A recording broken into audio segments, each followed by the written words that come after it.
Welcome back. વડોદરામાં Gambhira bridge પર લટકતી ટેન્કરને ઉતારવાની કામગીરી હવે શરૂ થઈ છે.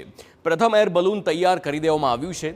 સિંગાપોરના 3 એન્જિનિયર અને મરીન ઇમરજન્સી ટીમ દ્વારા કામગીરી શરૂ કરવામાં આવી.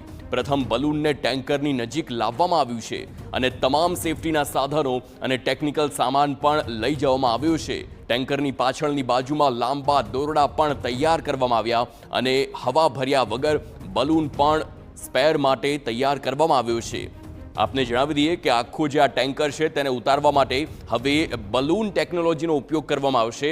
એટલે કે હવા ભરેલા એ મોટા ફુગ્ગાના આધારે આ મસ્ત મોટા ટેન્કરને ઉતારવાની કામગીરી કરવામાં આવશે. આ લેટેસ્ટ ટેકનોલોજી છે એવા સમય માટે કે જ્યાં કોઈ ક્રેન હોય તેના માધ્યમથી જ્યારે શક્ય નથી બનતું ત્યારે આ પ્રકારના બલૂનની મદદ લેવામાં આવતી હોય છે. અને હવે આ 2 બલૂનના આધારે આખું જે ટેન્કર છે તેને ઉતારવાની કામગીરી કરવામાં આવશે. આપને જણાવી દઈએ કે આ બલૂનને સ્પેશિયલી એવી રીતે ડિઝાઇન કરવામાં આવ્યો છે કે ભારેથી ભારે વજન તે ઊંચકી શકે અને ત્યારબાદ તેને એક નિર્ધારિત જે સ્થળ હોય ત્યાં ઉતારી શકાય. અને એટલા માટે જ સિંગાપોરથી 3 એન્જિનિયર અને ટેકનિકલની આખી જે ટીમ આવી છે તે તમામ ટીમોએ બધી જ હવે તૈયારીની શરૂઆત કરી છે.